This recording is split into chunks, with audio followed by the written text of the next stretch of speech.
to day 2. So good to see you all here today and some familiar names from day 1. I am so glad that you are here and I appreciate your commitment to have joined day 2 as well. All right, so on day 1, we covered everything we needed to know about the universe in order to manifest by design. And today we will cover everything that you need to know about yourself or being a human in the equation, energetics, intuition, chakras. So we will discuss a lot of details about chakras and a few more things. So let's begin with a little bit of intention meditation. I will do it for about 2 to 3 minutes. And intention meditation helps us to get in the zone, basically. We are clearing our slate from anything that you might be carrying with you and any noise that might exist in your mind, and we'll be just clearing that out.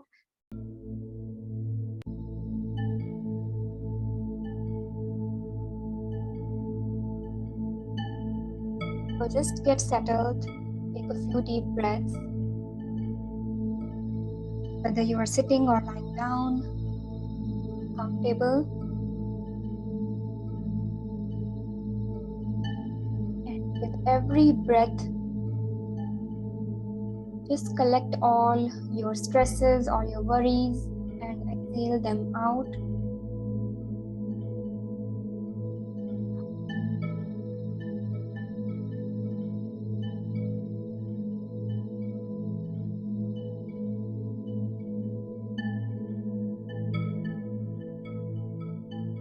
And with each exhale, drop your shoulders, relax your neck, relax your shoulders, relax your belly.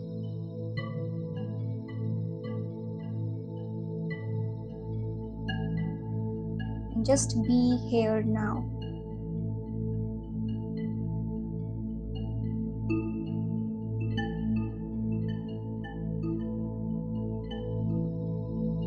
Notice any tension that you might be carrying in your body anywhere, any kind of pain, tightness, stiffness. Just roll that body part. For example, if you feel a stiffness in your neck, just roll your head gently a little bit to relax it.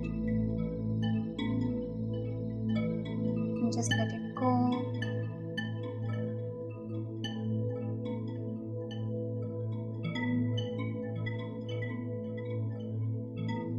For everyone who is joining now, just relax, take a few deep breaths, and settle into your chair or wherever you're sitting or lying down. And exhale all your stress and worries.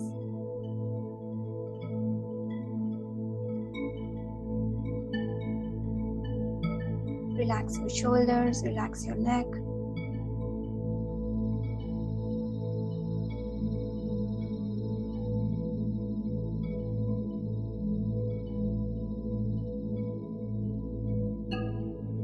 Let's just call in our spirit team today. Call into your spirit guides, call into your guardian angels, or any loved ones who are in spirit.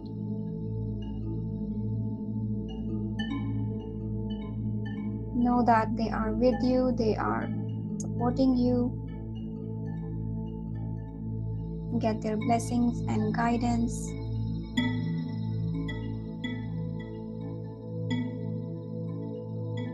And ask them for the way to move forward.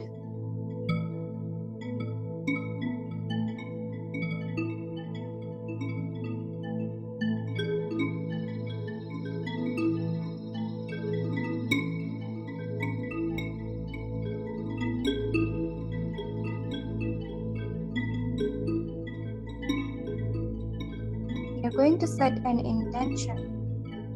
So I will say some sentences. Just repeat those sentences in your mind or out loud as you feel comfortable.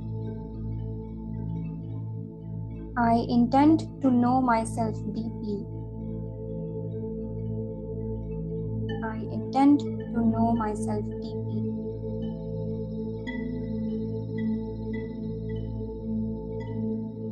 I intend to be accountable for my growth,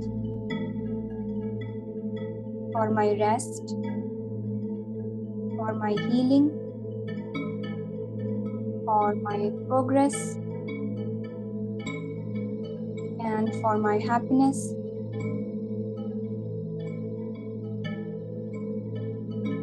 I intend to build self-trust.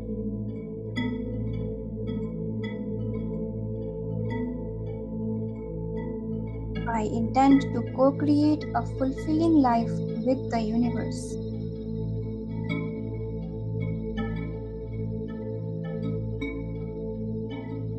I intend to accept help whenever I feel it is required.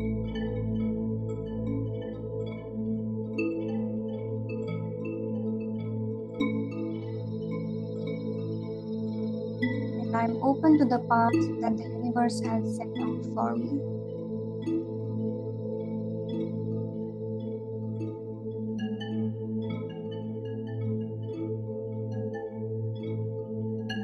And just let a wave of happiness, a wave of love wash all over you. Wave of gratitude. And send it out to the universe.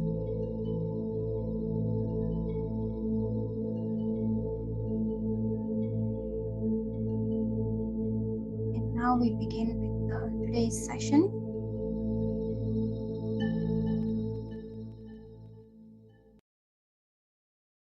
All right, hope everyone is feeling relaxed. So you are a vessel of the universe, right? The universe is basically manifesting through you, through me. And we are like works of art that the universe has created. And we in turn do the same in this world, isn't it? And humans are different from other kind of life in the way that our brains have developed differently, that allows us to understand and interact with this world differently than other animals or plants.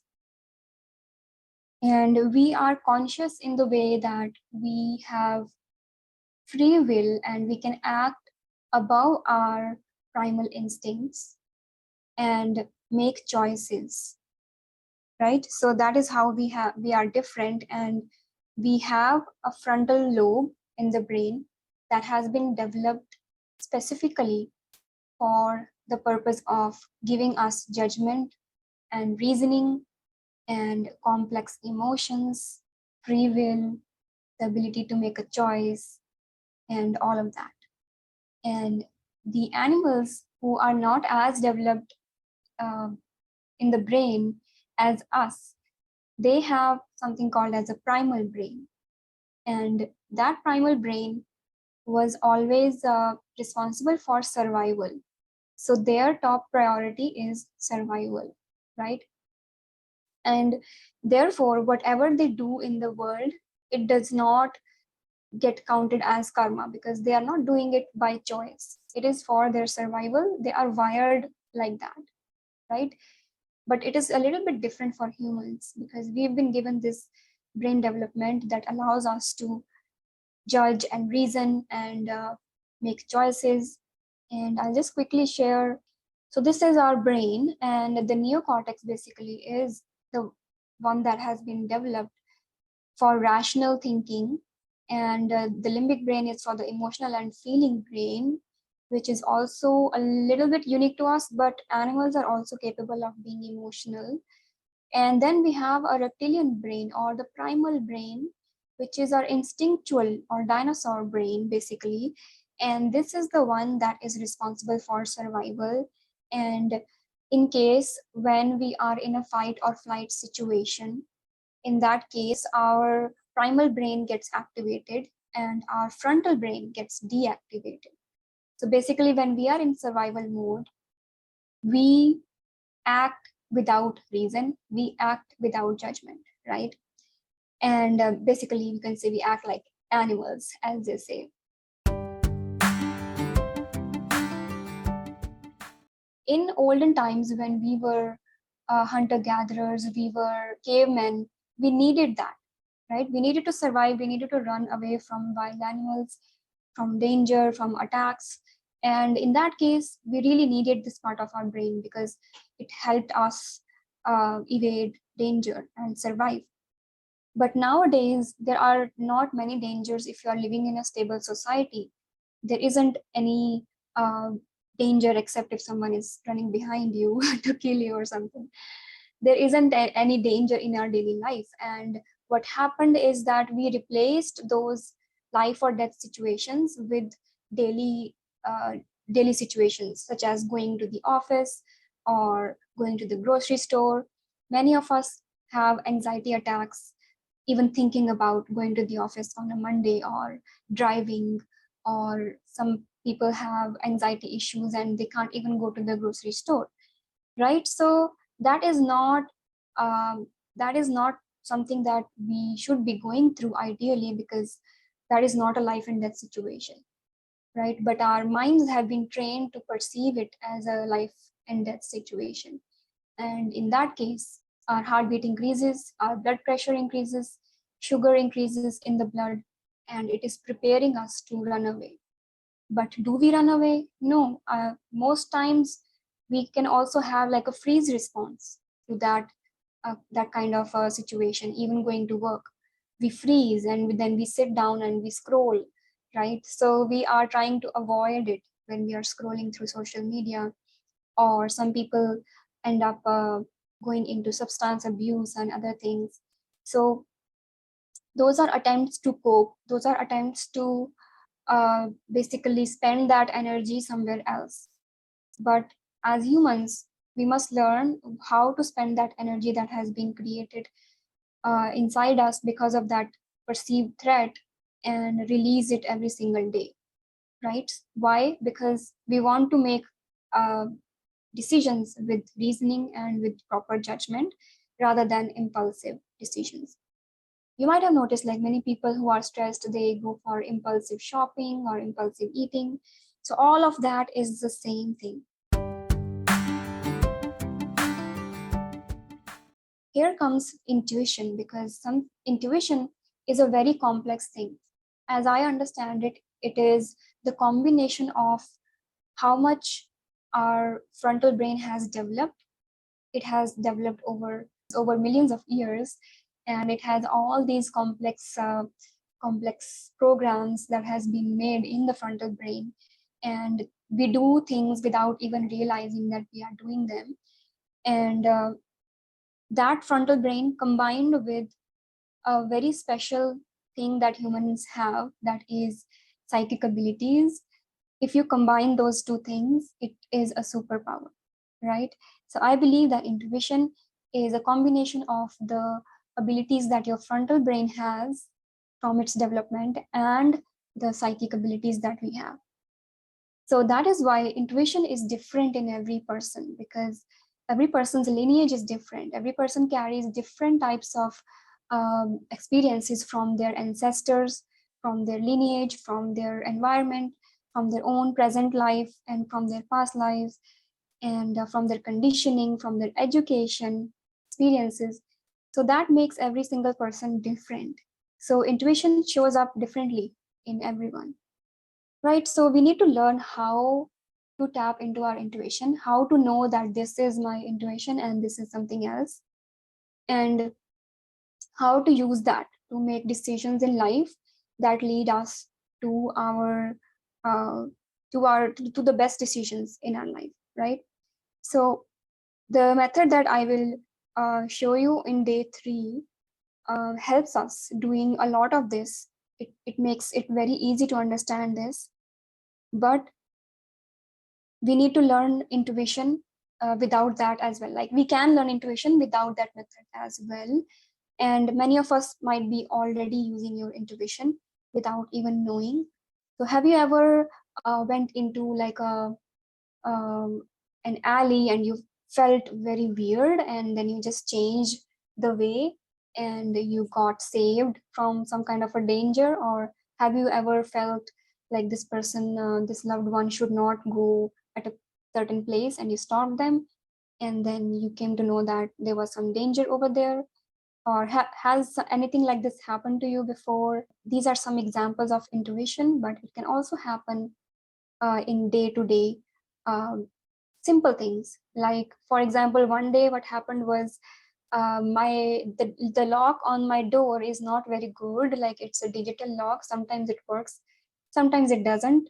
9 out of 10 times it works. One time it doesn't work. And one day I had a very important work to do at home, but I needed to go out quickly. So while I was going out, my mind, like somewhere, a message dropped into my mind saying, don't close the door all the way, just leave it open a little bit. And I didn't listen to it, I still closed it. And what happened was when I came back, it did not open. And I had to like spend a lot of time to try and get it to open. And even during the opening efforts, also I used my intuition there. I was like very frustrated. I was in the fight on flight mode and it was not opening. So then I told myself, okay, relax, tap into your intuition. And in order to do that, you have to take a few deep breaths to activate your parasympathetic system, to activate your frontal brain. So I did that. And as soon as I was calm, I again received a message somewhere, like I have no information about that, but somewhere that message dropped telling me that there is a latch inside the lock that is stuck somewhere. And you can make it unstuck if you just punch it very quickly. So I did that. I punched it. And as soon as I did that, I could hear the latch getting unstuck and then coming into place. Like it made a noise, particular noise, click like that. And then it opened and I was like, good. So intuition can work in wonderful ways in your daily life as well. And also in big decisions that you might have to make in life. And that is why they always say, don't make any big decisions when you are highly frustrated, angry, or any kind of lower emotions. Always take your time to be in a relaxed mode and then ask the question, and you will receive the answer either immediately or after some time, or you will receive it in the form of some kind of sign, or some person might come into your life and cross your path and tell you something that is very important. That is how the universe communicates. So the universe communicates through the path of least resistance, right? So you have to provide that path of least resistance to the universe. So if somebody never sits down by themselves, never meditates, never takes a deep breath, then they are not providing many paths to the universe of least resistance to contact them, right? So you have to provide that. And it can be different for you. So for me, sometimes I get a lot of good ideas while cooking, while showering, while going out in the park. And for somebody else, it could be painting or by writing. I also receive a lot of messages while writing.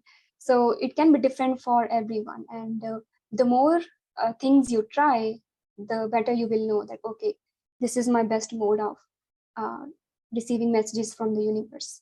And that is called as channeling, right? So all these things overlap each other: intuition, channeling, receiving messages from the universe, some of your psychic abilities. And for some people who are tapped into their psychic abilities, there are many psychic abilities. So who are tapped into a few of their psychic abilities, they might receive messages audibly, like somebody is saying something in their ear, or they might be able to see visions or images in their mind's eye, and that is how they receive messages. So there are different ways that you can do that, right? So the more you practice, the better it gets, right? Yes, so the intuition is also expressed through the body a lot. So I say this a lot because not many people share this, that intuition, healing, all of these things, they are not primarily mind-based. They are primarily body-based. So healing is primarily body-based.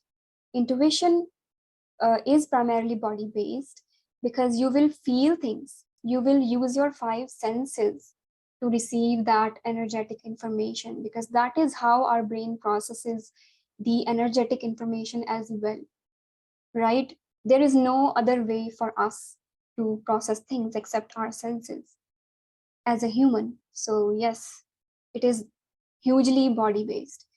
I can give you an example. For example, if I do a psychic reading, and sometimes I might just receive message in my brain without knowing much about the person. So that is claircognizance. That is when you just know things.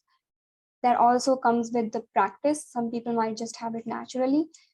Other way is that I might start having pain, let's say in my chest. And if I'm having a lot of pain in my chest and tightness, and I'm feeling dizzy, as soon as I connect with the other person, I tell them, like, I don't know what this means, right? Because the words were not given to me, but I know how it feels like through my body. This is how the energy feels like. So I tell them that this feels like tightness in the chest, in the heart. And then they might tell me back that they just lost a loved one from heart attack or something. So that is their loved one reaching out to them, right? So I didn't know the messages, the exact message, but I knew the feeling that that energy is giving me, right? So that is how we receive messages from the universe. And we are an instrument, we are a channel for the universe. And what I am doing here right now in this workshop is also being done by the universe. And so is true for all of us. And the universe always wants us to do things that lead us to growth and lead us to freedom, to openness, to love, compassion, to brotherhood, sisterhood, right? If you notice some people out there who lead you to the opposite of these things, then you can use your discernment, because the universe will never want you to go against someone in a bad way.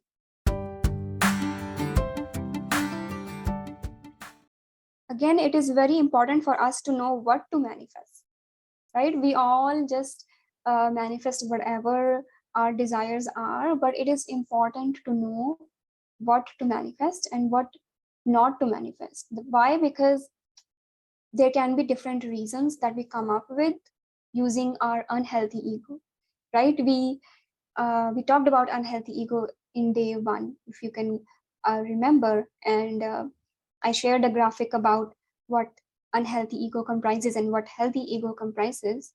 And it, again, nothing is good or bad. We might move between unhealthy and healthy all the time, and it's important to know, like, okay, I'm in this zone, so how can I move on to the other one? I don't think that it is important to spend your time, energy, money, resources in manifesting those things, because more often than not, they are not very good for us. And that is because we are not manifesting from our soul aligned desires in that case. So our healthy ego allows us to manifest from our soul aligned desires, because that is actually who we are, right? Not who the society wants us to be or who other people want us to be. Unhealthy ego is born out of conditioning. So you lose who you are basically, and you put layers on top of yourself in order to be accepted. And if you manifest from that place, I'm not saying that you won't be able to manifest. You can manifest stuff from that place, but you will quickly notice that it is not meant for you. And it's not wrong. You can go through that experience, you can learn from that experience. But again, just to tell you something so that you can hopefully not waste a lot of time there.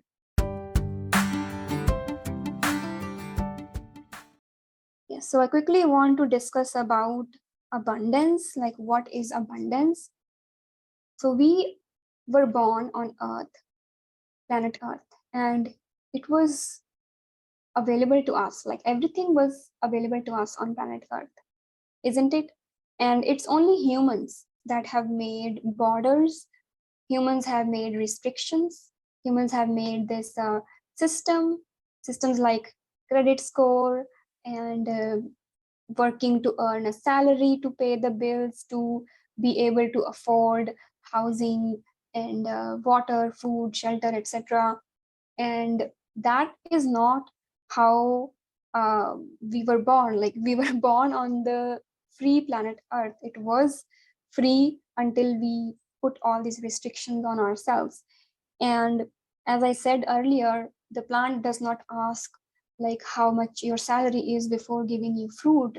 It just gives you fruit. And the same goes for everything else.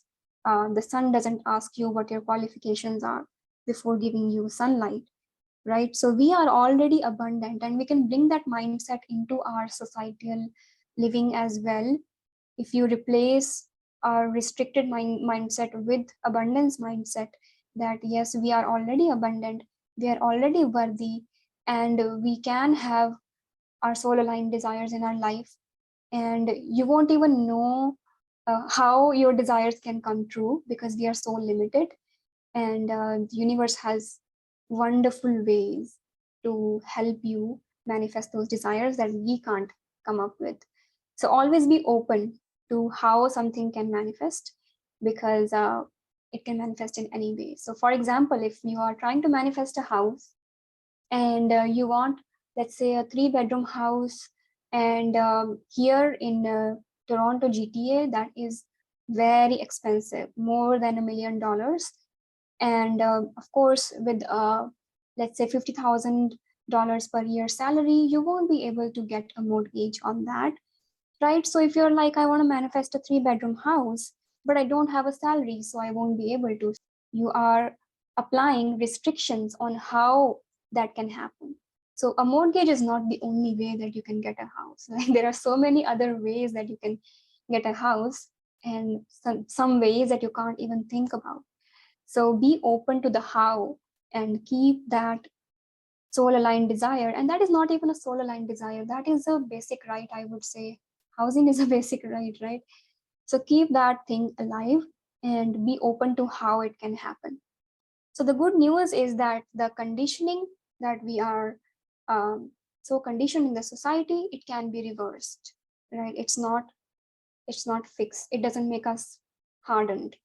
And it can be hardened if you are not self-aware. But if you are self-aware and working on yourself, very well, it can be reversed and healed. And everyone, no matter how they behave in the world, you would agree that everyone craves for love. Everyone craves to receive love, give love, understand love. And that is the fabric of the universe. And love is the fabric of the universe, by the way. And it is one of the most higher vibrational energies, right? So as kids, when we were small kids, we had big dreams, right? I wanted to go on the moon. And I'm sure many of you also did. And there was no doubt in my mind that I would ever be able to do that. I was like, yes, I will go to this college, I will do this, and then I will apply here, and then yes, I can go to the moon. And then when they will go to the Mars, I'll apply for that as well. Right? I was so sure that yes, it's going to happen. And I used to collect all these pictures and articles and everything in preparation for that. But now, as I grew up, I realized that my soul aligned mission is something else, right? So now there should be no doubt in my mind that I should be able to achieve my soul aligned mission, which is different from the one that I had when I was a child. But that usually doesn't happen, right? As adults, we have so many doubts on ourselves. We believe that we might not be able to achieve success in a certain thing because of like XYZ reasons that we have collected for ourselves, or the reason that others have told us, or the things that we have seen happening with other people, right? So we build these beliefs, and that is the conditioning, right? So again, when you heal, you will see that you go back to that childlike innocence, you go back to that childlike aliveness in your life, and when you begin to manifest from that, and you begin to work in the world just like a child would, reaching for its dreams, then of course you will see you will see that the universe is supporting you in different ways. So again, we are multidimensional. If we have to heal something, then or manifest something, then we have to use multidimensional approaches. There is no one thing that works for everybody, right? So before I teach you the method that I use to manifest by design, that I will in day 3, we need to understand about our energies, right? How our energy systems work, because our body is a manifestation of that energy, is a physical manifestation of that energy. So it is very important to understand that energy as well.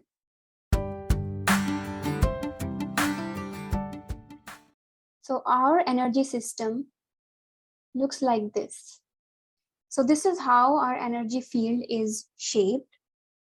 And this shape is like an apple, right? It's like meeting in the middle, just like an apple, right? And this is how our energy system is. And if you remember, our Earth's magnetism also is in the same shape. So every planet, every star, everything in the universe has this shape when it comes to the energy that it carries. And the same applies to us as well. And I'll show you something interesting. Okay, so if you can't see the pictures, then I would highly suggest you can watch the replay. It will be there in the replay, and I can post the pictures in the Facebook group as well for all of you to see. So this is our energy field, the one that I showed on the left here. And when you see the shape of the universe.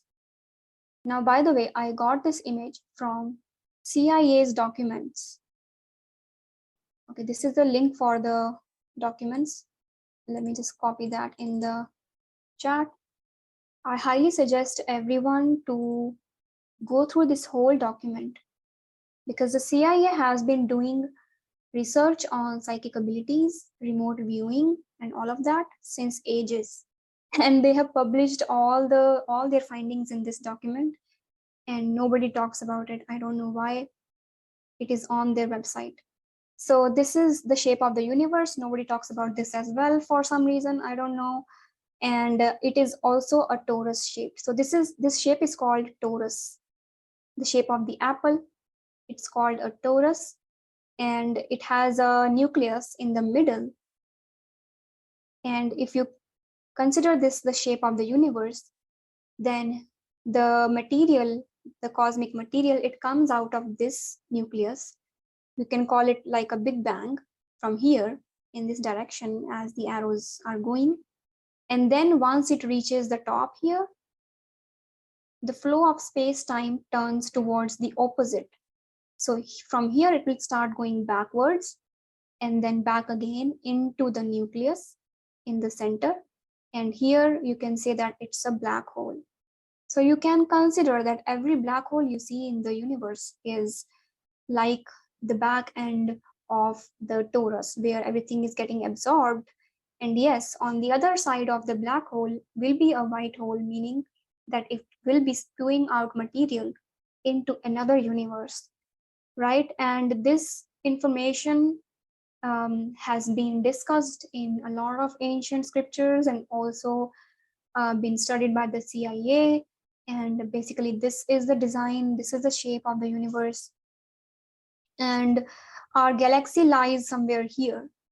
So basically, we are almost at the point where we are just going to turn backwards now, going to the you can say condensation of the universe back into the torus, right? And it will take 1,000,000 years, by the way. So it's not happening right now, but we are here almost on the cusp. And why this is important is because our energy field also is in the same shape. And as you can see here, there are two people standing side by side, and our heart itself also has an energy ball or energy torus of its own, and it is in coherence with other people. So as somebody mentioned in day one that they could feel other people's emotions, this is how they might be able to feel it, because they are in resonance with other people's torus energy. And you can be in resonance with other people's torus energy even when you are not physically present with them. That is because, again, everything is connected, as we discussed in the day one, sorry. So this is how our energy field looks like. But if we go even deeper, so this is just a photography, Kirlian photography of human aura. So this is also called as aura, the energy that envelops us. And you can see that a sick person or unhealthy person, there is a break in the aura, and immunity is impaired due to unhealthy lifestyle. Huge waste of psychic energy is happening.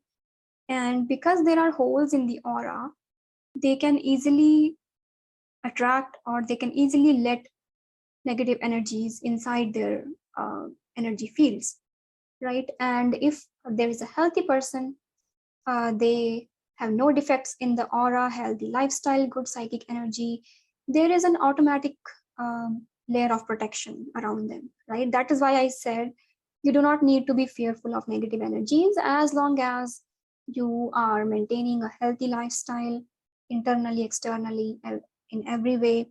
And if there is any emotions coming up, you are processing them, then you have nothing to worry, right?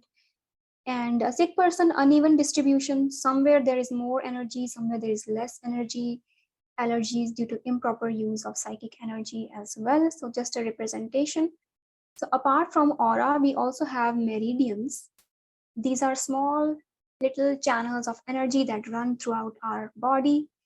And the knowledge of these meridians is used in acupuncture, acupressure, and we don't need to go into detail of this, just for information. So now we have the chakras or chakra. So these are the 7 main chakras of our body that we will study, but there are more. There are thousands of chakras in our body, but there are 7 ones that we will need to learn about. And those start from the bottom, which is the root chakra, then the sacral chakra, then the navel chakra, heart chakra, throat chakra, third eye, and the crown. So each of these have their own function, and each of them are related to a particular set of organs in that area, and in turn they govern what kind of hormones they release, how much quantity of the hormones they release, less or more, and also emotions. And all of these things are depicted by these chakras, and they are nothing but swirling energy centers. So basically, energy just doesn't exist in our body like that. It is flowing in a particular pattern, and that pattern has to be very particular, otherwise there can be problems in the physical body. Why? Because our body is a manifestation of that energy, right? So this is, on the right is the anatomical depiction of the chakras, how they exist. The root chakra is on the back, then there is a sacral chakra, navel chakra, again heart chakra on top here, and the throat chakra, third eye, and crown. And then there are some more small chakras here and there, which again we don't need to go into those details. So this is a little bit more detail about the chakras. Root chakra, again, these are the Sanskrit names. So it is basically about energy and stability. We will go into a little more detail after this. And it is everything related to I am. So if you say I am sad, I am happy, I am this and that, so your identity basically is related to your root chakra. So if anybody is going through identity crisis, or if somebody doesn't know who they are or what they want to manifest, what their purpose is, what they are here to do on this earth, all of those things, they are root chakra imbalance, right? And then we have our sacral chakra, which is all about sensuality and pleasure. There are more things as well, but let's just go with this one for now. And it is all about I feel. So again, we are born into a human body to experience all our senses, right? So if we are blocking our sensual experiences, sensual doesn't mean sexual. Sensual means everything related to our five senses, right? So the things you smell, the things you touch, the things you see, hear, taste, all of those are sensual feelings. And if we are blocking those feelings in any way, then there will be an imbalance in this chakra. Or if we are overdoing those things as well, they can be excessive energy in this chakra as well. And then we have our solar plexus chakra. Sorry, I'll just zoom into this. So we have our solar plexus chakra, which is about strength and determination. So solar plexus is called solar plexus because it is in our middle of our body and it looks like a sun. And there are actually a lot of blood vessels and nerves that go outward, radiate outward from this area, and that is why it is called as a solar plexus. And it is related to our strength and determination. So I do, right? Everything you substitute or everything you say after I do is about your solar plexus chakra. So if, let's say, somebody doesn't know why they did something, or if they are doing things out of arrogance, then that is a solar plexus imbalance. Now we come to the heart chakra, which is about love and sincerity, everything to do with love, self-love and love for others, compassion, giving, receiving, all of those things are related to the heart chakra. Again, I love. And then we have the throat chakra, which is a very important chakra because this is the seat of your self-expression. So after going through all these chakras, when you come to the throat chakra, this is where your self-expression happens. So if there is anything not healed in our lower chakras, then what happens is that our self-expression in the world is also not optimal. And when that happens, there is blocks in our manifestations, right? So self-expression is not just talking. It is also writing. It is also how you dress, how you appear in the world, how you show up in the world, what you do in the world, what your desires are, how you treat other people, any art you make, all of these things, your ideas, right? All of these things are self-expression. And if there is a doubt or insecurity with your self-expression, then of course we have to start from the root chakra again. So then we have our third eye chakra, which is about intuition and lucidity. It says I see. So if you are able to sense energy, if you are able to be intuitive, or if you're able to see through some people, if you're able to see through certain situations about why they happened, and that is all from the third eye chakra. And you can also say that this is also where we receive our psychic inputs, not majorly, but you can say your clairvoyance majorly. And you can also attribute this to dreaming. So any kind of dreams that you see during sleep. And then we have your crown chakra, which is knowledge and consciousness. This is our connection to the universe. We also have chakras above our head and below our feet. And below our feet are the ones that hold us down to the earth, connect us to the earth, and the ones that are above our head and the crown chakra are responsible for our connection with the universe. So again, if you are intuitive, you will have a connection with the universe, and vice versa. If you have a connection with the universe, you will be intuitive, right? And it's also a seat of knowledge, because in the previous workshop, I told you how you can download from the universe's cloud drive, right? So this is where you can download it from the top.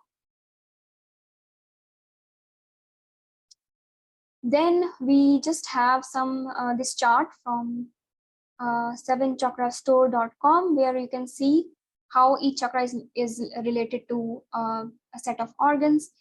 So if there is any issue in the organs related to a particular chakra, you know that there is going to be imbalance in that chakra, and you will have imbalance in the corresponding emotions as well, right? So for example, here it's not mentioned, but root chakra is also responsible for if somebody has hemorrhoids, for example.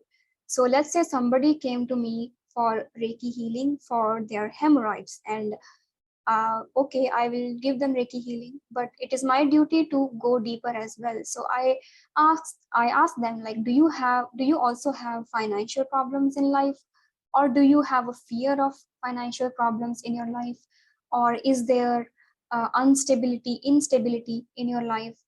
And more often than not, they will come up and say, yes, I have financial problems, I have this and that. How did you know? That is because I can see that there is an imbalance in the root chakra, and root chakra is responsible for everything that we have to do with living on the earth. So food, water, finances, shelter, security, all of that is attributed to the root chakra. And again, sacral chakra here is about your bladder, ovaries, kidneys, gallbladder, bowels, spleen, solar plexus, again, certain organs. So you can basically see if there is imbalance in any of these organs, then there is an imbalance in the chakra and the emotions related to these chakras.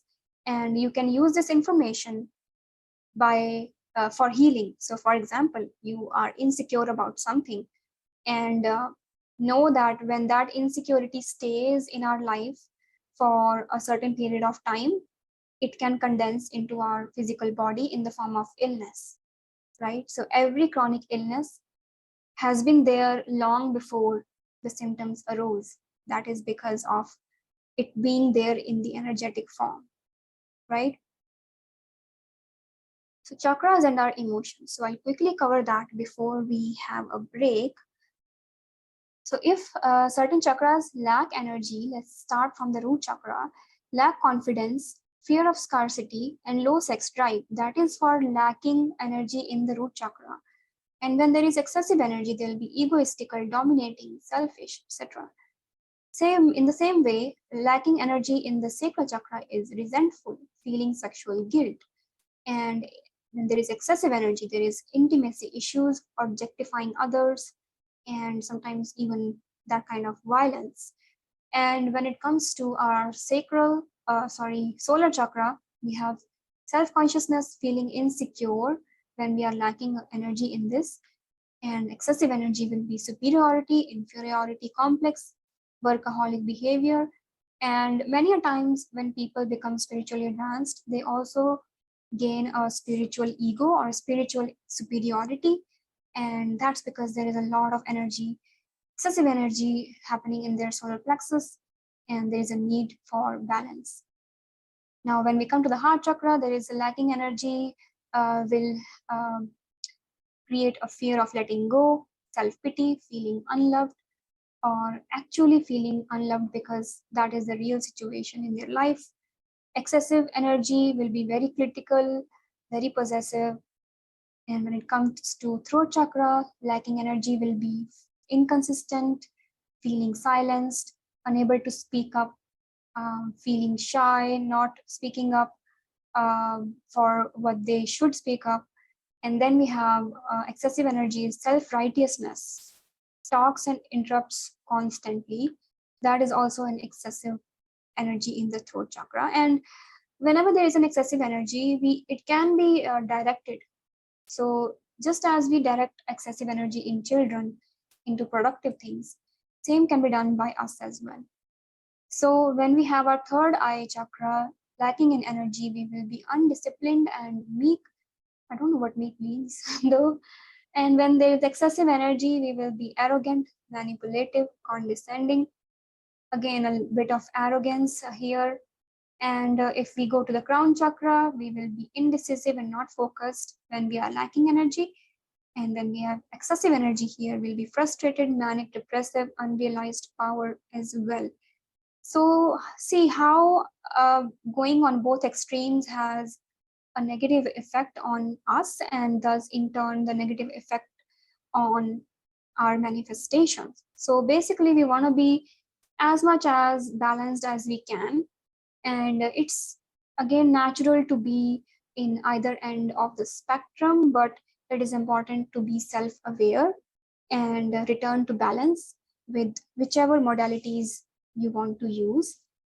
And these are some of the things that are related to the chakras. So root chakra, viability, ensuring stability, financial stability, profit, safety, and health. Sacral chakra, relationships, customer satisfaction, connection, respect, listening, open communication, and I believe self-satisfaction as well, when you are happy with yourself, being with yourself, right? And then we come to the solar, and this is where quality, results, orientation, competence, self-esteem, productivity, efficiency. Heart chakra, accountability, transformation, innovation, continuous learning, autonomy, empowerment, agility.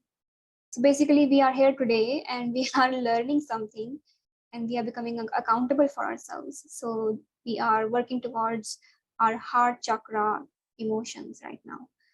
And then we have our throat chakra, which is authentic expression. Again, how will the expression be authentic? Only when you know who you are and you are acting in alignment with that. So openness, creativity, integrity, passion, trust, honesty, transparency, basically telling the truth and being authentic.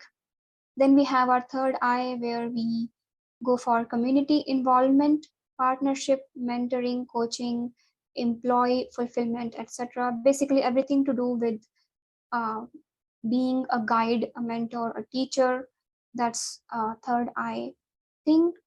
And when we come to the crown chakra, again, living your purpose, being of service, future generations, working for future generations, vision, social responsibility, long-term perspective.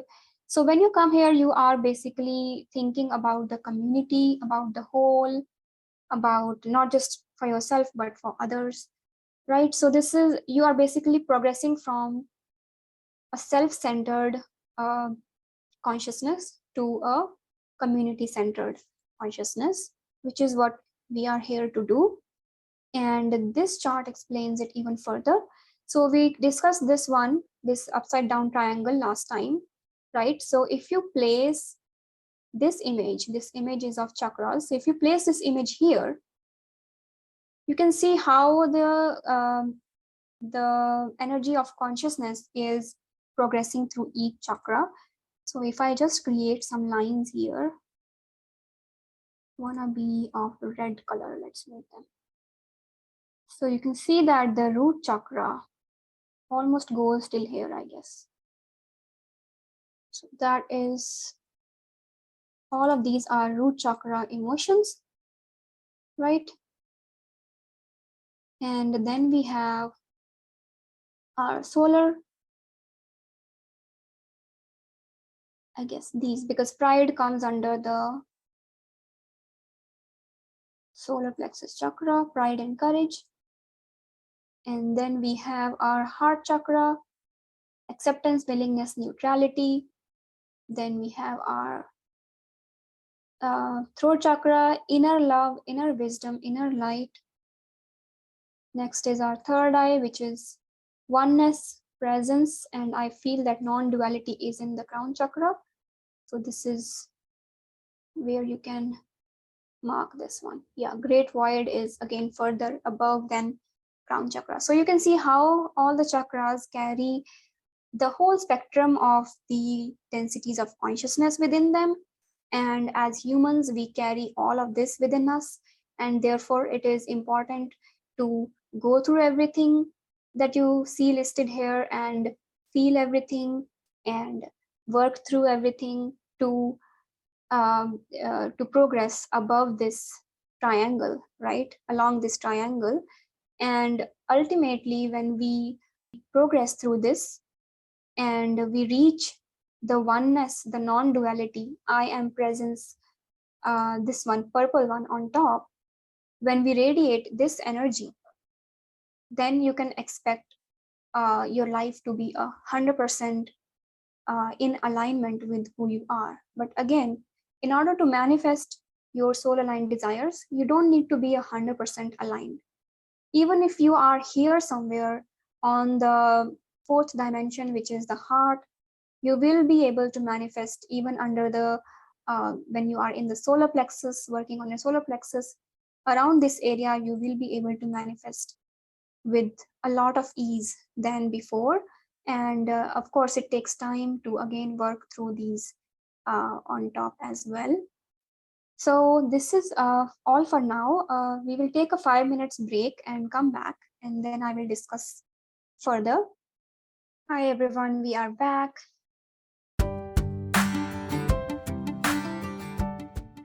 So yes, why is this information important to know? Because everything in our life, everything that you go through in the life is going to pass through these stages, from the root chakra to the crown chakra, from shame, guilt, apathy, grief, fear, and going up to non-duality and awareness finally. So anything that you're suffering in the life, anything that you are trying to manifest, begin healing everything related to that issue from the bottom, from the root chakra. So there are ways that you can heal from the top to down as well, but that let's just not go into that. But if you do it from the root chakra above, you will be able to move very in a guided way through these stages of healing. And here, as you can see in this chart, so it begins from life happens to me. This is where the root chakra is. Life is happening to me, and which is where you are basically victimizing yourself. And we move from taking responsibility, and you say that life is happening by me. I can make life happen, right? You have basically moved to the solar plexus here. And then you move to surrender, let go of control. We move to the throat chakra. You say life is happening through me. I cooperate with life happening, right? Because there are things that you cannot control. There are things that you can control. And there has to be an element of surrender in those things. So you say that life is happening through me. And then when you move from your throat chakra to your crown chakra, this is where oneness comes into play. And you say that life is me, life is happening as me. So you are life, right? And there is no need to change who I was born as in order to manifest, in order to heal something or become something. I can just be me.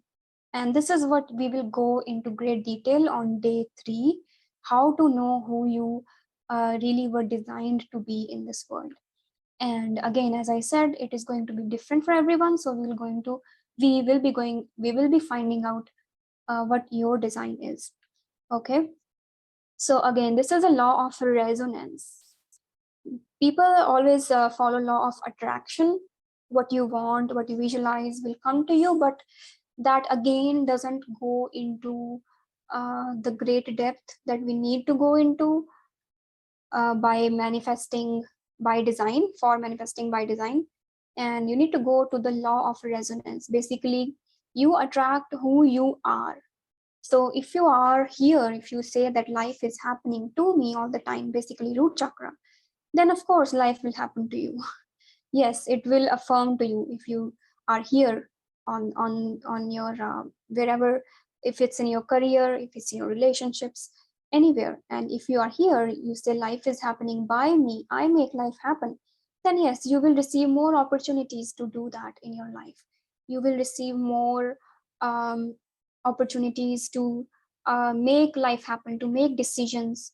And when you do this, you move through to this where you say I am life happens through me, and I cooperate with life happening, then you will begin to receive the information of how you can cooperate with the universe. And I personally moved through all these stages.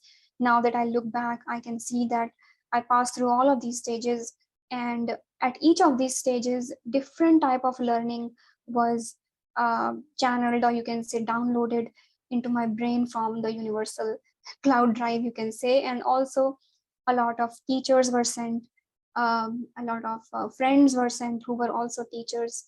And each of these stages, the universe, your guides, your spirit team is with you. So you're not alone going through all of these stages. And when you are moving through these stages from bottom to top, your spirit guides, your guardian angels, they are cheering for you. They're really happy when you become aware of these things.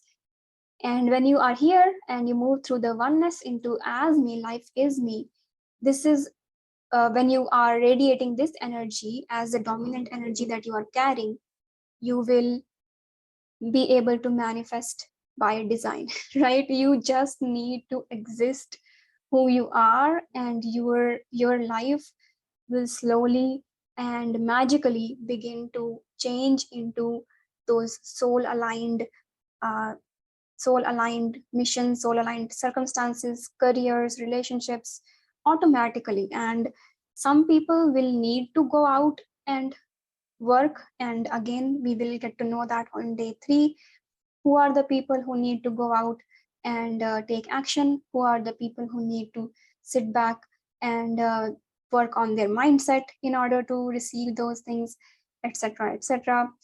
And basically you need to understand who you are in order to be radiating this energy and then have the life happen as me, right? So this is how we manifest by design through law of resonance. And a few more things. Each of these chakras have their own set of emotions on lacking energy and excessive energy. So since you are an emotional being, as a human we are emotional beings, we work in this world through our emotions, right? We only do something when we are motivated, or we have a strong why, or we have some emotional history with that thing. That is why we want to do those things in our life, right? And that is why your chakras directly control your manifestations, because they are the seat of your, not only your emotions but also your balance in your organs. So your body itself should also support you in doing those things, right? So if there is an imbalance in your chakras, there is going to be imbalance in your emotions, there's going to be imbalance in your hormones, and that will be creating a block in your way. And the only way to move through that is begin from the root chakra and look at everything basic when it comes to that problem. So for example, let's say you want to manifest a certain type of career, and I'll just close the whiteboard for now. So you want to manifest a certain type of career and you just don't know why nothing is happening, and you've tried so much in your life and you're tired and you're frustrated, you have so many roadblocks and there's a lot of confusion. So basically there is whole root chakra imbalance going on. So what you do is you work on your root chakra first, and you sit down, you write, let's say you write what is the career that you want on a piece of paper so that you stay focused on it. You sit down and you think about, okay, um, what am I feeling regarding this? I'm feeling confusion, I'm feeling frustration, I'm feeling depressed. So whatever the feelings are, either write them down or think about them. And once you identify, okay, these are the feelings, then you begin moving up the ladder. Basically you accept, right? If there is grief about something, if there is grief of losing your previous career, or grief of not being able to perform or something like that, then work through that grief first. So with that chart, you know what to work first and how to move to the next emotion that exists on the ladder, right? So you move through those. And that is how, when you are, let's say you have worked through everything on the root chakra, and I will also discuss how to use external energy techniques to work on your chakra after this. So you work with all those modalities. Yes, you've done the work on your root chakra. After a few weeks, let's say, you feel great. Now there is no confusion, there is no frustration inside me. Okay, I'm feeling secure about myself. Okay, now I can move to the sacral chakra. So then you move to the all the emotions that your sacral chakra has. regarding that career, right? So this is how you just move above, and you will see that once you begin working on your root chakra, other things start healing on their own. And I've noticed this as well many times, that as soon as the root chakra is healed, or you begin to heal the root chakra, your emotions related to your solar, your heart, all of those just they start settling into this balanced state on their own, right? So you only need to just begin today and see the difference for yourself, and then you will be able to move forward.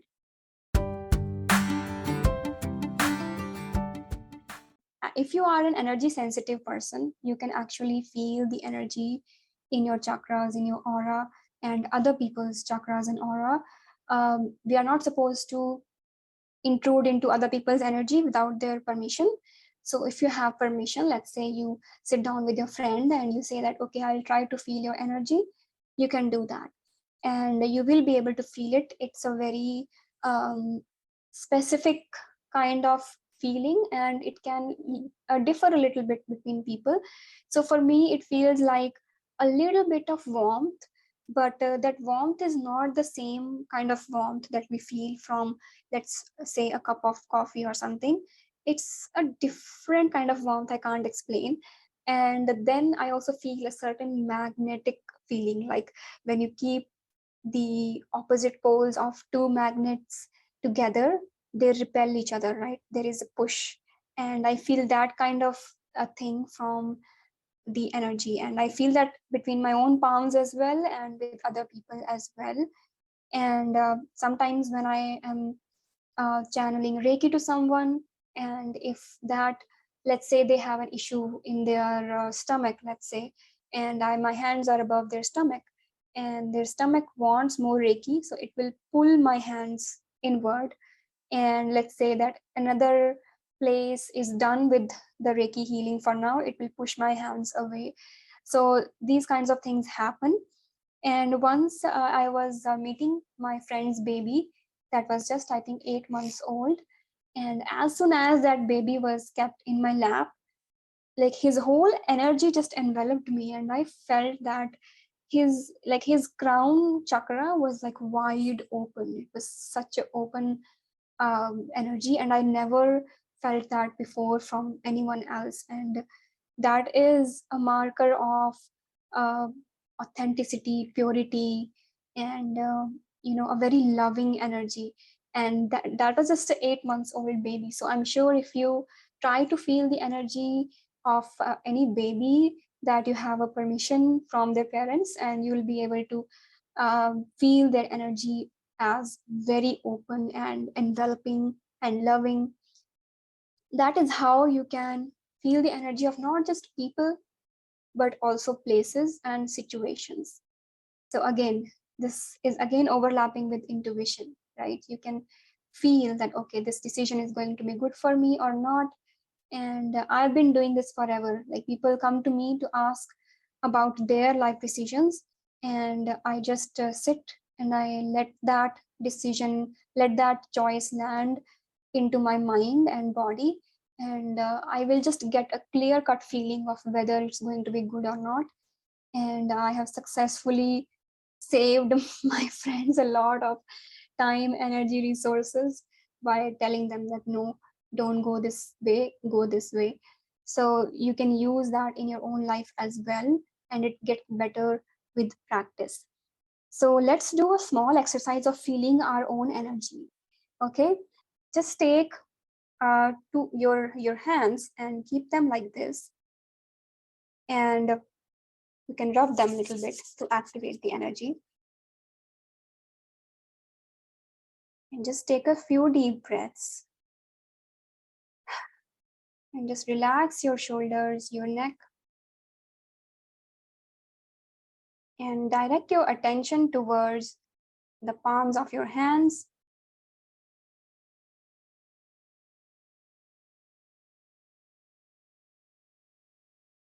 And you might feel something in between your palms. And I don't want to feed what you must feel. So Once you feel something, drop it in the chat. What do you feel? And after a few people respond, I will let you know what energy can feel like to different people. Just imagine a white light or a golden light emanating, radiating from your palms, and that should activate it.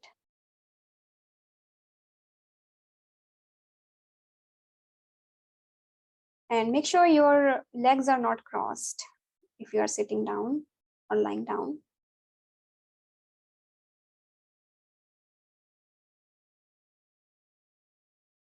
So I am feeling like, again, a magnetic push between both of my palms, and yes, that's what I always feel. Yes, Kanchan says like invisible vacuum. Exactly. I could not put this into words, but you did it, like invisible vacuum. Yes. Like something is between my palms, like pressing on a balloon. Yes, exactly. Like there is a balloon, but it's not there, right? Exactly. So you can also feel like warmth and tingling sensation. You can also feel like some people feel cold, and sometimes for very specific Reiki sessions, I feel like cotton is coming out of my hand. Like literally, it will do like this. Like certain wisps of cotton is coming out of my hands. I can physically feel it. And sometimes when there is a lot to clear in another person with Reiki, I feel it like crackling feeling. Have you ever played with those loofahs, those natural loofahs? So when you press the surface of the loofah, you will feel like a crackling noise, like that. And I feel that when there is a huge energy block that is being removed by Reiki. So it feels like energy ball in between my hands. Yes, Vaishnavi. Alicia, I felt like draft and tingly fingertips. Yes. So that is your own energy you felt. And we have chakras on our palms as well. So you can use this energy to heal yourself.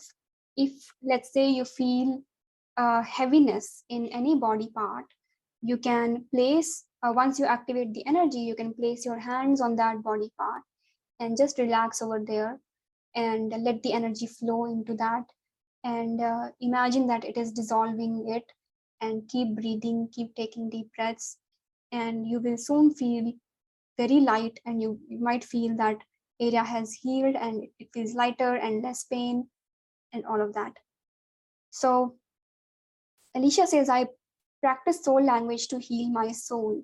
I don't know what that is. So if you can elaborate, that will be good for everyone to share. So as we go from root to the crown, the energy becomes less dense, basically closer to the universal energy. And as I said, densities of consciousness can go from 1D to 7D. 1D is the densest and the most physical, the closest to the earth life, earthly emotions. And as we move up, we become closer to the universal slash God slash whatever you want to call it energy. And that is very, very lighter, very light. And it is basically light energy, the electromagnetic energy. And as you move up, it becomes lighter, and you want to become lighter if you want to remove blocks in any kind of your manifestation practices. So probably could be because I have watched that about an energy ball. That is what kept coming to my mind, and that is what I was thinking. Yes. So yes, Vaishnavi, that can happen because everything comes out of our past experiences. So yeah, you can describe it as an energy ball. And the more you will practice, the more you will realize uh, how you feel that energy. And it might feel differently on different days. And when you heal different things, right? And use this technique only for yourself, unless you are certified in some kind of healing. And if you are certified, then you already know how to use this on other people. But if you are not, then please use this technique only for yourself, because when working with other people's energies, there are some do's and don'ts, there are some precautions, there are some self-protection practices that we have to do, and it's not advisable to meddle with other people's energy without having the complete knowledge. So you can do this technique for yourself and for any animals or plants. So you can do this for them, okay, that you see in distress. There is something called as shadow work. Now, what are shadows? Shadows are our so-called negative emotions doesn't mean bad emotions. They are just emotions, okay? By negative means all the emotions that make us feel bad or sad or low, right? So shadow work is processing those negative emotions into something better, right? Something good. So we all of us have a lot of shadows. Again, those shadows are present because of our conditioning, and when you heal those shadows, that is called as shadow work. So I'll just read some charts here. So Alicia G says, soul language is the language of heaven, pure vibration. My soul language sounds like indigenous sound. I hugely relate to you about this because when I started practicing this life as me technique that I will also teach you on day 3 again, exactly like on the same night when I was asleep, and just before waking up, I was like in the in-between stage, and that is when I receive most of my channelings, my any messages that I needed to receive or past lives and stuff like that.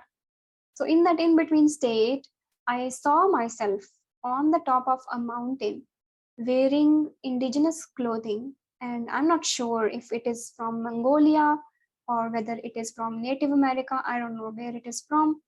But I was standing there wearing this indigenous clothing and I was singing. Uh, I don't even know what that is called exactly. Like with my throat chakra was wide open and I was singing, and it was just echoing through all those mountains. And I have never ever sung like that in my whole life, and I can't even do it now. But in that state, or perhaps it was a past life, I don't know, i could uh, I could literally feel my vocal cords doing that thing, like the yodely that they do. And later, as soon as I woke up, I went to YouTube to search it, and I actually found a song exactly like that. If you want, I can share it later with all of you. I can't like picture myself singing like that ever again, but that signified my self-expression being freed in this life, because it was very, very tied in my present life. There was a huge blockage in my throat chakra that I kept feeling all these years, and I couldn't find how I can remove that blockage, and I could only remove that when I did that method. And as soon as I did it, I saw this vision. So, been seeing a lot of unique animals chasing me in my dreams. Are animals also related to any chakra? That is an interesting question. I have never thought about that. If animals are related to any chakra. So, chakras, okay, I'll talk about two things here. Chakras are a, a specific frequency of vibration, right? So let's say there is a root chakra, there is a specific frequency of the electromagnetic radiation and the subtle energy, because everything is vibrating light particles, so they vibrate in a frequency. So that is a very specific frequency that exists in the root chakra, for example. And if that animal also uh, depicts or represents that kind of energy, then yes, you could attribute a chakra to an animal, but I'm not sure about this. I've never heard this before, but it could be something else. As Gargi says, she gets coded dreams. I have to understand that deep meaning to know that what will happen, and sometimes the event happens in reality, then I realize what that specific dream meant. Yes. So this could be it, Kanchan. You might be getting coded dreams and unique animals chasing you. So if you know, like in Chinese tradition, there is always an animal attributed to every year, because that is the energy that they attribute that year to. So you could research about what that animal means energetically, and that could answer your questions. And if the animal is chasing you, that it might mean that they want you to heal something specific, or they want you to understand something that you might not be understanding. I would recommend providing a path of least resistance to the universe to give you the specific message by meditating, right? I think that should help you in this case. Gargi says, I see dogs frequently. I saw trains and water. Water is always in my dreams.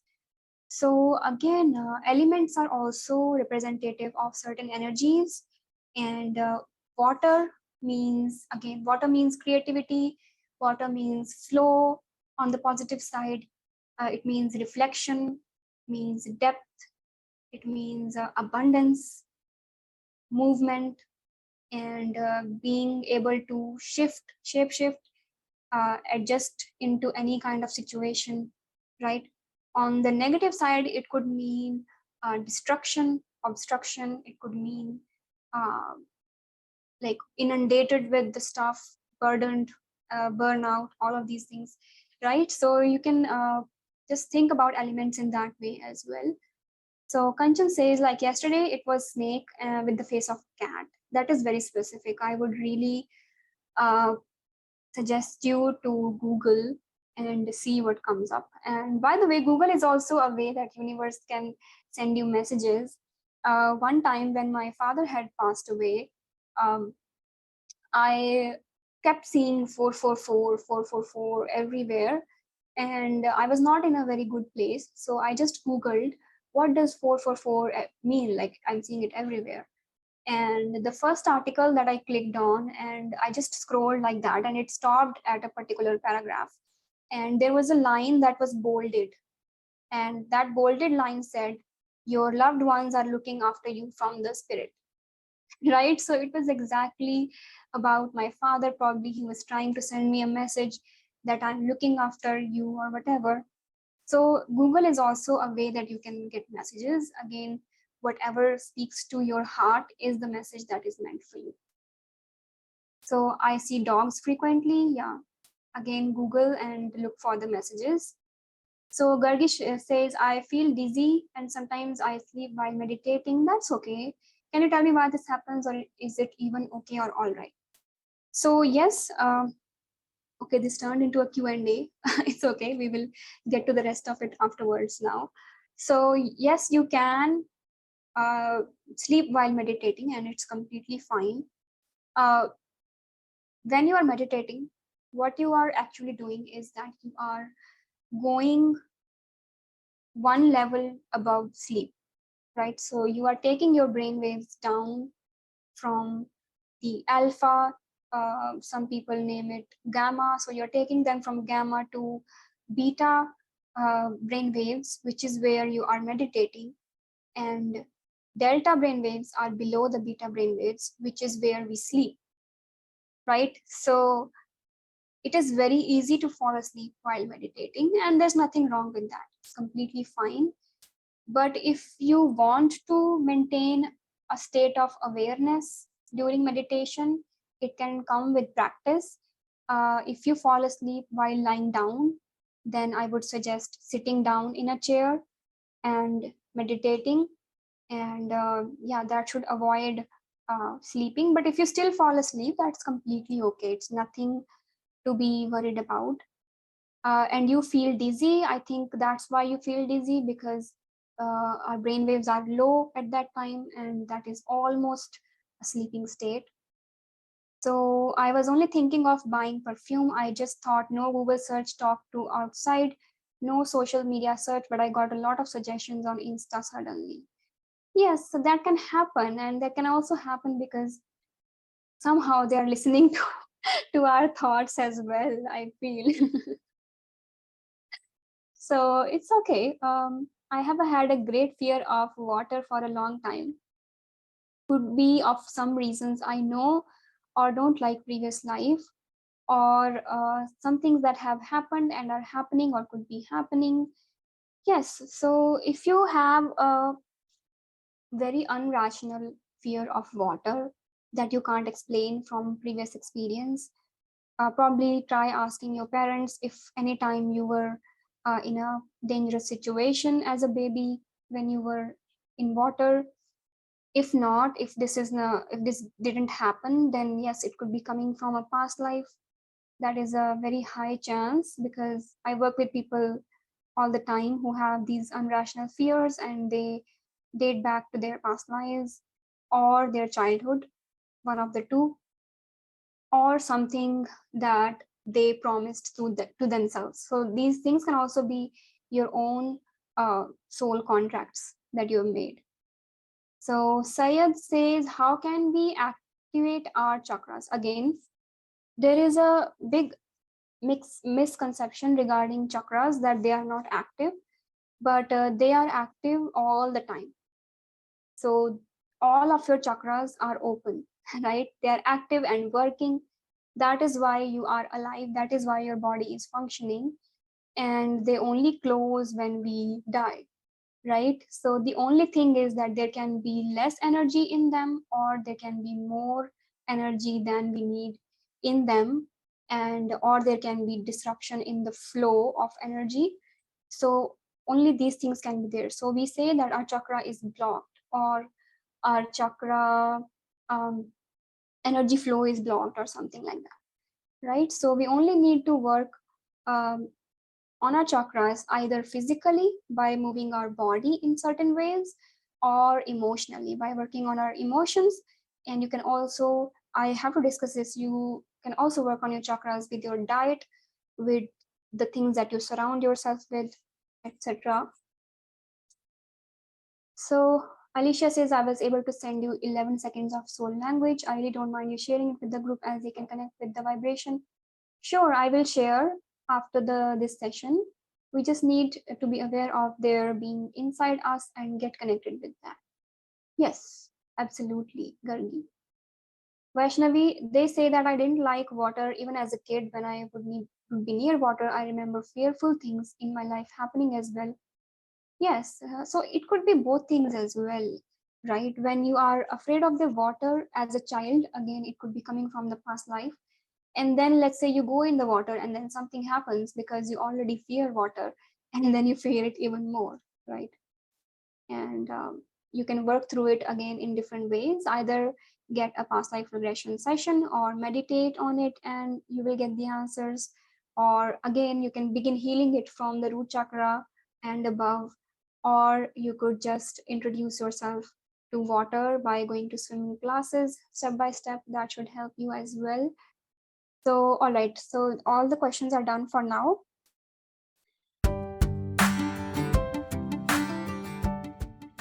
So we can heal our chakras by many different ways. There is not one set way that you must follow. There are so many things that you can do. One of the things is journaling. So if you want to heal your chakras from your emotions, you can journal them and work through them, again using that upside down triangle chart. And you can heal it by meditation. Again, meditation is both an energetic and mental and emotional activity. So it is both an energetic and mental and emotional activity. Basically, that means is that when you're meditating, you are not only helping your mind and emotions, you're also helping your energy. And most people in the Western world, they just treat meditation like a workout class or something like that, but it is much deeper. And once you meditate for let's say 21 days, initially, if you have never meditated, you are not in the practice, I suggest you meditate for 21 days straight, in order to make it a habit, in order to help your mind get used to that state. And after that, when you feel like, okay, I have got the hang of it, you can begin doing it consistently, maybe every other day or every week as you feel like. And you don't have to meditate all your life, because once you meditate in a particular way by sitting down and relaxing yourself, you become meditative over time.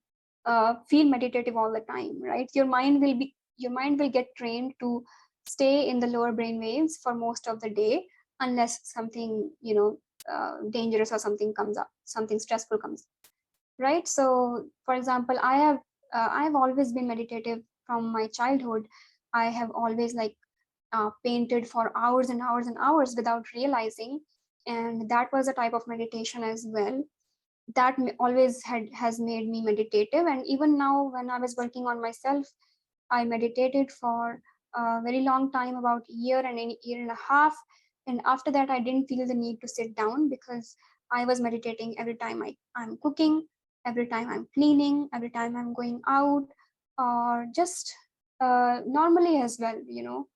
So yes, you become meditative, and at that time, you don't need to sit down every day.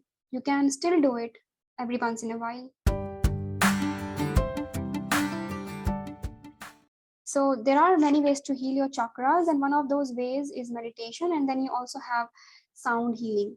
So meditation is something that you are doing from the inside, right? Sound healing is something that you're doing from the outside, because you are introducing certain vibrations of sound to your energy, to your chakras, so that they tune up with that, right? So as you might know, that there are some sound bowls that are available uh, that you can use, and there are 7 sound bowls that have the same frequency as each of the chakras respectively. And let's say when you're playing the root chakra sound bowl, and that vibration of that sound bowl will resonate with your root chakra, right? So if there is any kind of imbalance happening there, it will adjust itself and bring itself to balance using that external sound, right? And you don't have to get the sound bowls for this, but you can use your own sound as well for chakra healing. And you can use okay, I'll give you the links for the sound healing meditations.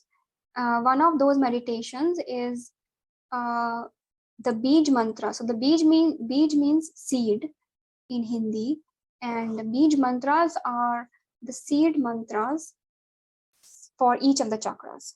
So this is the 7 chakra one, in which you have a particular mantra spoken, chanted at a particular note of the music, and that note corresponds to the frequency of vibration of that particular chakra. And when you match your note with that meditation, you are basically giving that sound uh, to your chakra in order for it to get tuned up to that frequency, right? So it is important when doing this meditation to chant. If you don't chant, then it is important to put it on a very good speaker, not headphones, speaker, because you want that sound energy to hit your chakras physically. Okay, so it won't be hitting your chakras physically if you put it on a headphone, but if you are chanting it, then you can put it on your headphones. So Om is the universal sound. Okay, this is the sound and the note and the frequency that you can use to heal anything and everything.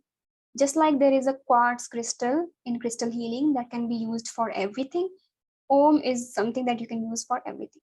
So if you don't want to do the 7 chakra meditation, different mantras for different chakras, you can do the Om one.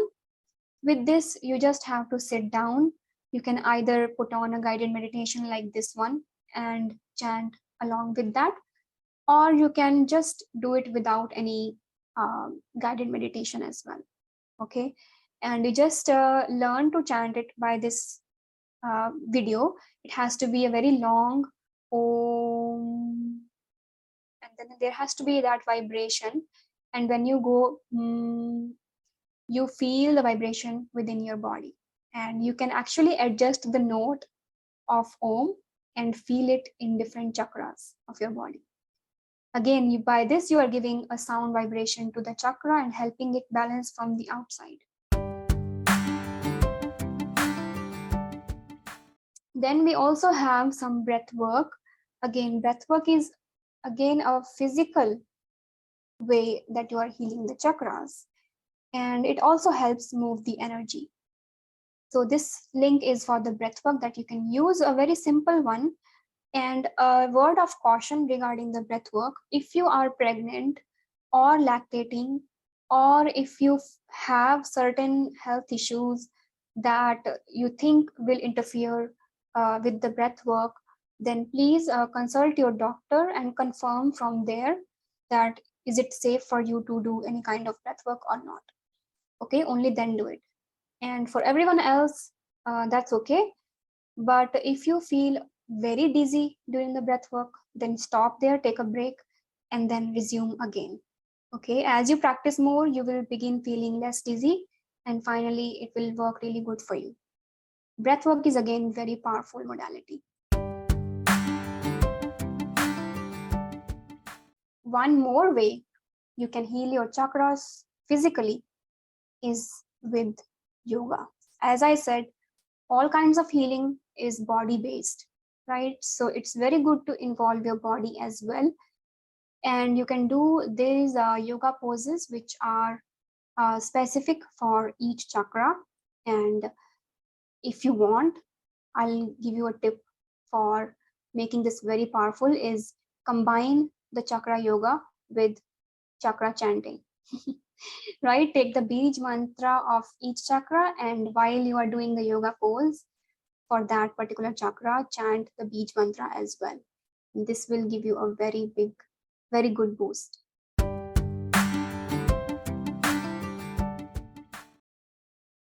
All right, so how do we heal the chakras? From the mind. So this is an example. Since by healing the root chakra, you will already see a lot of healing. I have got these journal prompts that you can take and journal on in order to heal your root chakra. Okay, Alicia, I meditate with eyes open, sitting in traffic, waiting in line. Yes. Yes, so when you become meditative, you can meditate anywhere. I used to do that as well. Before I was going to this job that I manifested as a part of my unhealthy ego, and I had to travel 2 hours away. And it was like, Canada is a beautiful country, so everywhere is so beautiful.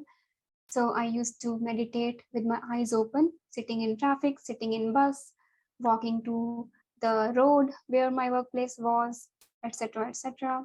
And that is how you bring meditativeness in your life in general. So there says, is chanting also good for chakras? Yes, I already shared the chanting meditations. Vaishnavi, I was opening the video of 7 chakra right now and got the ad of manifestation.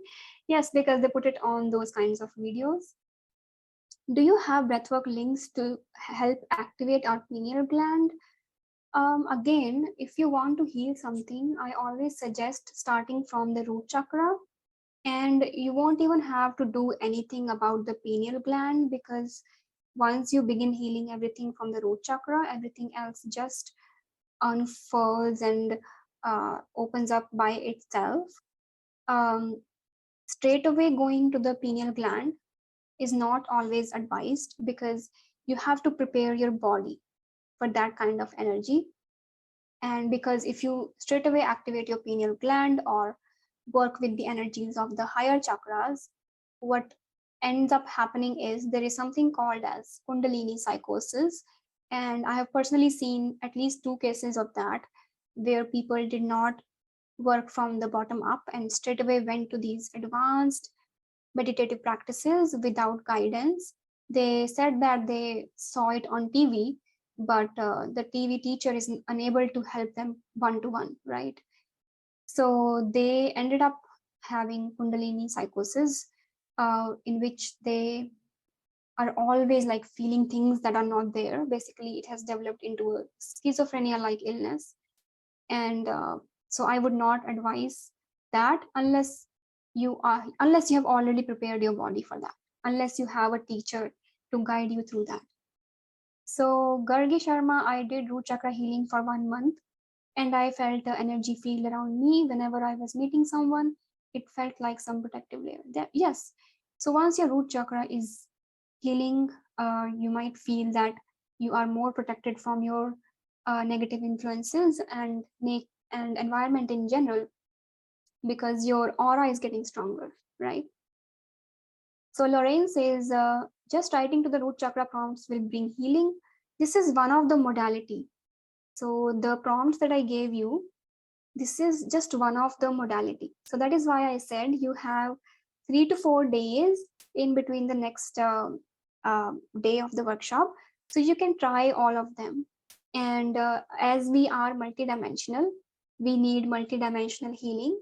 So that is why I gave you the mental exercises, the physical exercises, breath work, and the energetic exercises, right? So I gave you all the layers. So whenever I shift to solar plexus, I start having stomach issues. Yes, that might be because of a few reasons. One reason could be that you are actually clearing up the negative energy that way. That is one way your body gets rid of the negative energy, or it could be that you're not yet ready for it. So you might want to just go down to the sacral again. Just my thoughts. Felt asleep watching recording of day 1 and was in meditative state listening to Zoom meeting yesterday night. That happens to me also a lot. Yes, you're welcome, Lorraine. You've given several modalities. Yes, because I didn't want to just narrow you down to one thing. We all are multidimensional and we need to approach these things in a multidimensional way, right?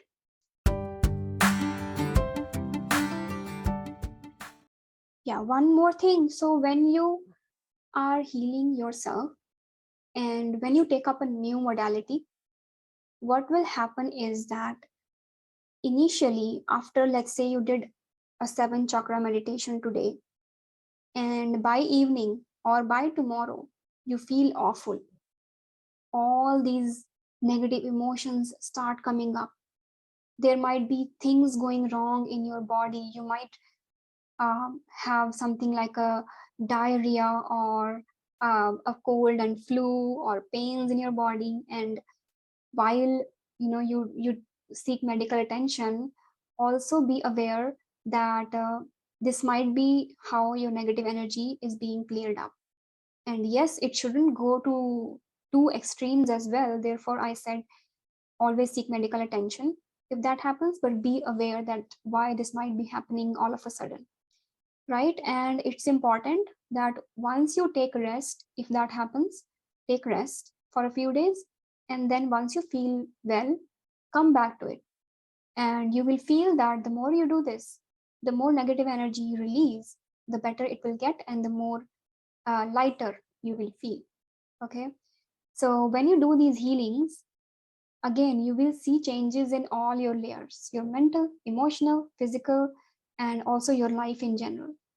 People might start acting up around you. People might begin to pick fights and stuff like that might happen, but don't fear anything and deal with everything with a presence of mind and compassion. Everything should be good. Okay, so that was just for you to be something to be aware of. So I am giving you this homework to take home to practice all these modalities in the next coming days. Even if you're not able to do this before the day 3, it's all right. You still have some time before I finish the workshops, and you can practice these and make notes about what you felt, what happened, and then we might be able to discuss these either in the Facebook group or in the next day of the workshop. And on day 3, we will cover the method that we will use to manifest our soul aligned desires based on our own energy and our own chakras, our own design, right? So the knowledge of chakras that I gave you today is very instrumental in understanding the thing that I will share on day 3. let's just catch up with the chat. So sabotaging behavior of our body. No, Gargi, I think you're mentioning the sickness that might come up when you uh, do any modalities, but that is not the sabotaging behavior of our body. I want you to look at your body in the most loving way, and it is not trying to go against you. It is doing everything for you. So if you get sick after a healing or a meditation, it is a good sign. Right? Because it is getting rid of the energies, the meditation, the healing worked, and you must focus on releasing emotionally, mentally, as well as physically, and receiving help, receiving love, receiving medical care, taking care of yourself by whatever medication is prescribed, or if nothing is prescribed, then resting and drinking a lot of water, fluids, juices, having good food. So basically, the body is supporting you, and you support the body in return, and you will find that once that phase passes, it becomes easier, and you won't fall sick every single time when you do the meditation or healing. So I healed myself from panic attack in 2006. So my body is ready to activate pineal gland. Yes, so if you healed your panic attacks, and if you no longer get attacks like this all the time, that means you have healed your root chakra in this regard, in regards to this anxiety. And I'm going to retreat in March in Puerto Escondido, Mexico, from casino slot winning. Oh yes, you told about this in the previous workshop as well. Then it's okay. If you are going to the retreat, there is going to be a teacher and they're going to guide you. Then it's okay. You can do it without any worries. So I've joined a 21 days meditation workshop. Yes, that's good. What to do when we get to know that since childhood we have been trying to live as someone we are not. Again, this has been my whole journey, because I was living as someone I am not since my childhood, and I was living for other people, like what they wanted from me, and I supposed that is my duty, and I was okay to do that if they still allowed me to, and I would have been very happy even doing that. But the thing is, there came a time when I began going into the spiritual side of things, and basically helping people in spiritual way. So that is what they did not like. They did not like me to be making my own choices, and that is when the conflict started happening. And so if you are living for others, but if you are still doing something that is close to your soul, it is going to be okay. You're not going to be unhappy in that case, because I wasn't unhappy being a dentist. I was very satisfied, but I was unhappy when people around me did not want to find myself, right? Did not want me to do things that they don't approve. That is where the problem was. So how to find yourself? Again, all of the concepts that I'm sharing in this workshop, on day one, we talked about the universe. Today, we are talking about our own energy. All of this is a part of finding yourself.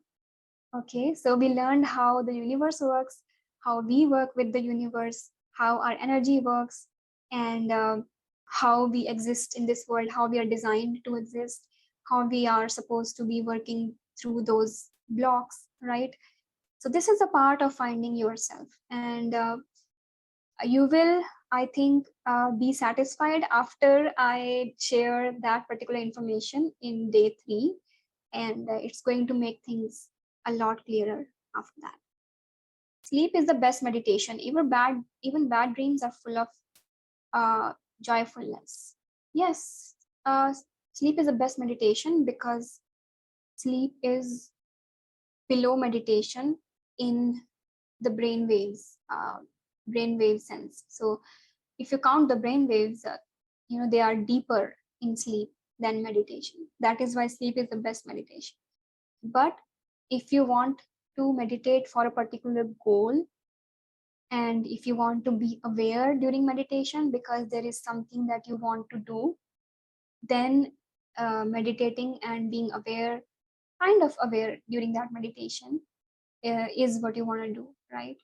But yeah, sleep is the best meditation. So you triggered that thought in the last session, and I really thought of my whole life again. And I actually understood somewhat what actually might have gone wrong. Yes, that is resonance, right? You resonated with my story, and then it made you think about yours as well. So Kanchan says how to let go of any thought. What kind of thoughts are you talking about? Is it a negative thought, intrusive thought?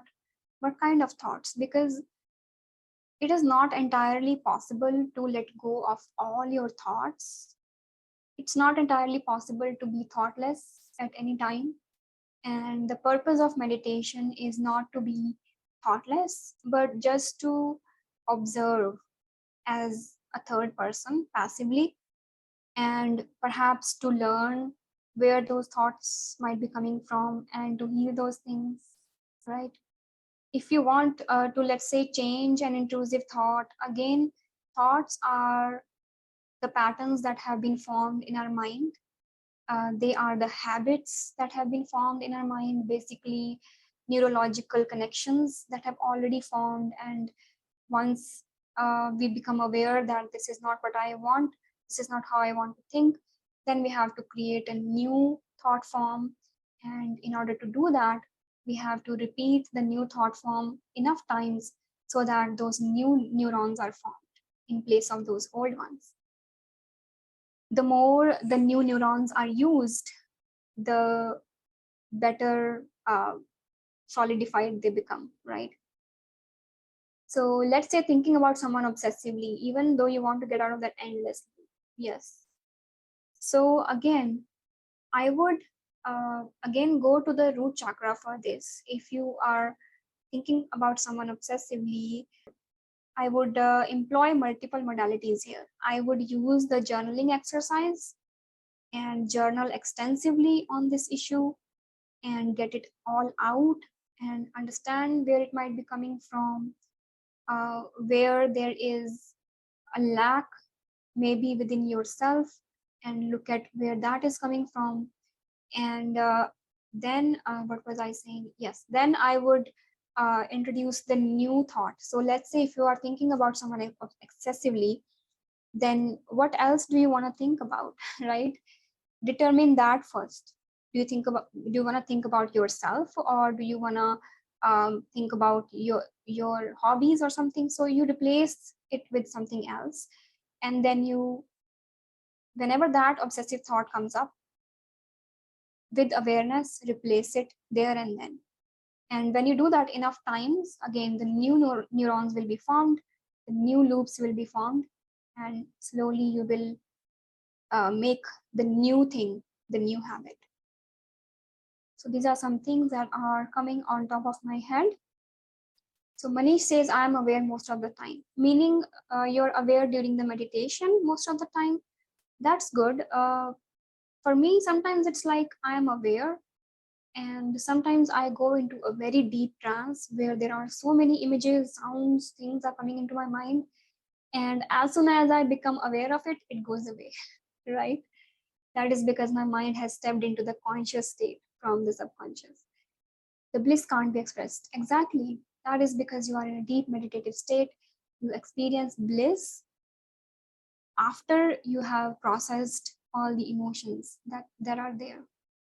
So Gargi says, can Reiki healing heal our inner child, our inner self? Yes, definitely.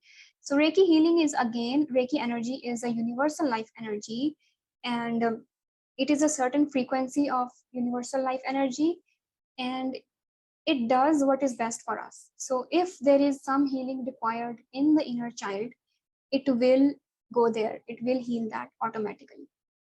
And while you can just use general Reiki healing for your overall healing, there are ways that you can heal your inner child specifically using Reiki healing. And as you can send the Reiki healing back in time, across places, across time, so you can heal your inner child that way as well. Again, I want to emphasize here, Reiki healing or any kind of external healing is not like a magic trick. It's not like a magic that will just make some things disappear, but it will actually bring those emotions to the surface so that you can become aware of them, and then you can begin processing them again across the whole upside down triangle ladder. And that is what it does. It brings things into your awareness so that you can work through them. You know exactly what to work through, and that is how it helps. However, there can be some dissolving of negative energy on its own as well. Maria Teresa, when I set my intention before meditation, I can let go of thoughts easier. Yes, by setting an intention, again, you are instructing your mind to do something, and your subconscious mind really likes instructions. So please, always, when you start something new or you want to change a habit, always start with setting an intention, because that way your subconscious mind stays on track and it knows what your end goal is, and it will bring up relevant stuff into your awareness for you to achieve that goal. So yes, setting intention before meditation can really help you with this. Gargi says, I'm feeling bad for my child and everything she has gone through. For your child or for your inner child? Uh, Again, uh, you are viewing this from a very compassionate lens. Child self, yes. So you are viewing this from a very compassionate lens, and that is good, that is okay. One of the first healings that I did for myself was also inner child healing, and I did that without knowing. So when I went into these meditation practices and everything, I would start getting emotions from my childhood self in my conscious mind, and like they would just start coming up, and I would burst into tears, and I would remember specific incidents from my childhood, right? And specific emotions that you felt in those times, and I felt like I have to become my own mother or my own best friend and hold my inner child, right? So that's what I did, because I did not have many friends or many people to hold me before in my life, so I was alone for most of the part. So I did that for myself. I became my own parent, and I just held my inner self, and just, what do you call it? Self-soothing. Yes, self-soothing is the word.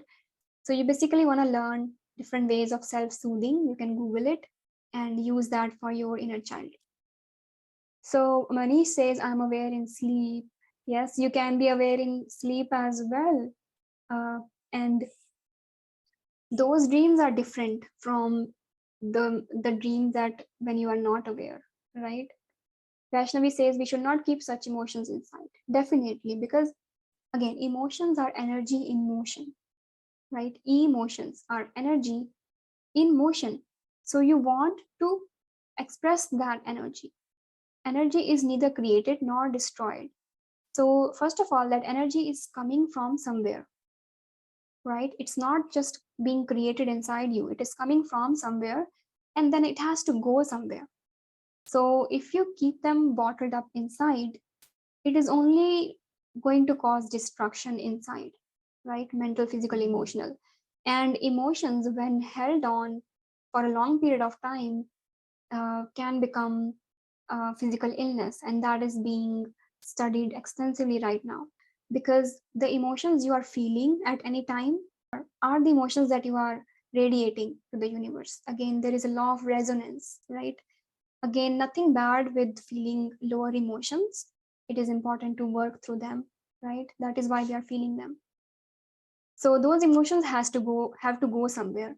So again, in order to release those emotions, you can meditate, journal, you can dance, and you can even dance when you are sad, by the way. You can move your body intuitively, you can shake your body. And what I love doing is I put the Taylor Swift song Shake It Off and just dance to it. It's wonderful. We need to transform negative emotions to positive emotions. Yes. And they are called negative emotions, but don't go with that word. It's just a name. They are not negative inherently. All right. And we are meant to experience all that. So do experience all that. Okay, so let's finish today's session and I will see you day 3. So that is all for today. I thank you immensely for being here and I really enjoy doing this with all of you. Thank you for asking so many questions and thank you for being committed to your self-growth and healing. Have a great rest of your day wherever you are. See you. Bye.